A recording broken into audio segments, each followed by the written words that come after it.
안녕하세요. 마인드 성형외과 이강호입니다. 오늘은 코성형의 재료인 자가연골과 자가진피에 대해서 이야기하는 시간 갖도록 하겠습니다. 텐트라고 비유를 한다면 이 폴대를 만드는 구조를 만들고 지탱을 하는 그런 연골이죠. 수술하지 않은 분들에서도 코 안에서는 비중격이 그 역할을 합니다. 비중격이 가운데서 딱 받쳐주고 있기 때문에 코가 이렇게 서 있는 거고, 이 비중격이 휘어있는 사람들은 코가 같이 휘어있고 구부러져 있는 사람들은 굉장히 낮아져 있고 이런 모습들을 볼 수 있어요. 그래서 우리가 실제로 수술할 때 그 비중격을 대체할 수 있는 재료를 여기에 사용하는 거죠. 크게는 기증늑연골, 자가늑연골이 있습니다.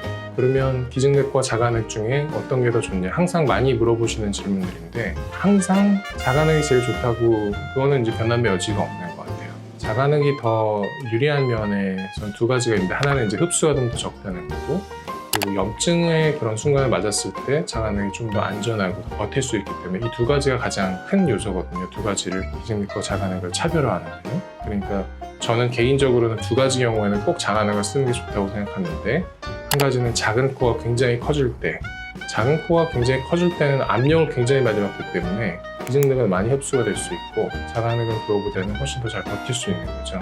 그리고 두 번째는 구축에 있었던 염증 상태가 있었을 때, 이때도 기증늑을 쓰는 건 아무래도 좀 리스크가 있다고 보거든요. 그 염증을 다시 겪거나 아니면 다시 발생할 수 있는 가능성도 있기 때문에 이런 두 가지 상황에서는 이제 자가늑이 훨씬 우위에 있다고 볼 수 있습니다.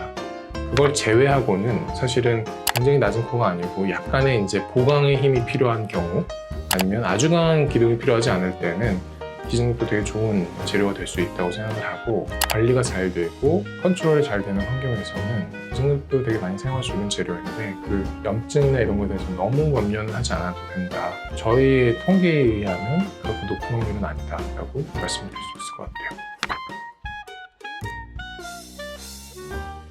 그 다음에는 이제 이 껍데기에 대한 부분, 텐트를 생각하시면 이제 껍질에 대한 부분이, 어떤 사람들은 굉장히 두꺼운 피부일 수도 있고 어떤 사람은 굉장히 얇은 피부일 수 있는 거죠. 굉장히 얇은 재질의 텐트라 그러면 이 폴대가 다 비쳐 보일 거 아니에요. 그런 경우에는 경계가 덜 보이게 해주는 목적으로 진피를 사용합니다. 진피는 피부죠. 피부인데 이것 또한 이제 자기 진피가 있고 기증 진피가 있어요.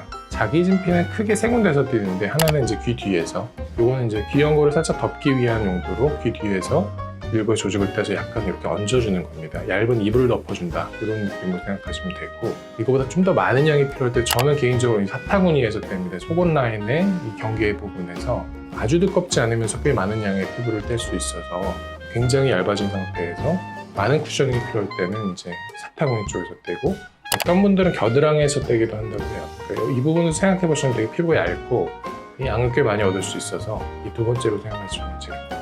그 다음에는 엉덩이 뒤에서 이제 자가진피를 떼기도 하는데, 이거는 이제 콧대를 실리콘을 못 쓰는 상황에서 많은 양을 이제 콧대를 대체하기 위해서 사용하는 재료인 경우가 대부분이고, 엉덩이 진피는 이제 지방과 함께 있어서 두께감이 있고 좀 두툼한 느낌을 낼 수 있기 때문에 이걸 선호하는 분도 있고 선호하지 않는 분도 있지만, 흔히 재료로 이제 많이 사용되는 재료 중에 하나입니다.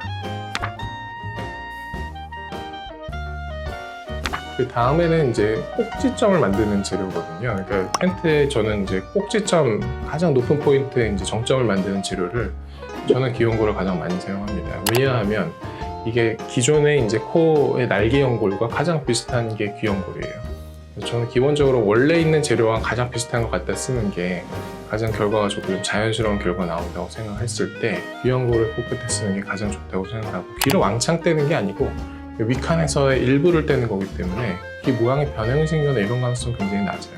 그리고 그게 들어갔을 때 좀 더 부드러운 코끝과 코팁이 나올 수 있을 가능성이 더 높다고 생각하고, 물론 이 코끝에 이제 비중격을 갖다가 쓰는 경우들도 수술자마다 이제 다른 테크닉이지만, 저는 개인적으로는 별로 안 좋아하는 게, 시간이 지나면서 이제 비중격이 굉장히 딱딱해질 수 있거든요. 우리 CT를 찍어보면 끝에가 하얗게 보이거나 아니면 굉장히 돌처럼 석회화되는 경우들을 보고, 그 다음에 본질적으로 비중격은 판 같은 재료이기 때문에 이 커브를 살리기가 좀 어려워요.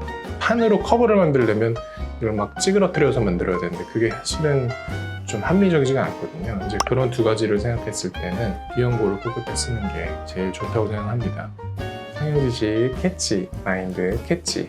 그래서 오늘은 이제 재료에 대해서 말씀을 드렸는데 결국에는 결론적으로 가장 중요한 거는 좋은 재료를 쓰는 것. 좋은 재료를 쓰는 게 좋은 결과의 시작점이다. 이렇게 생각하시고 너무 제한을 두거나 딱 이것만 쓸 거예요 라고 하면 사실은 수술하는 사람의 입장에서도 굉장히 좀 어려워집니다. 그래서 그런 부분을 조금 넓혀서 내가 제공을 하고 사용한다 이렇게 생각하시면 좋은 결과의 시작이 될 수 있을 거라고 생각합니다. 지금 내용이 도움이 되셨다면 좋아요, 구독 부탁드리고 다음 시간에 더 재밌는 주제로 찾아뵙도록 하겠습니다. 감사합니다.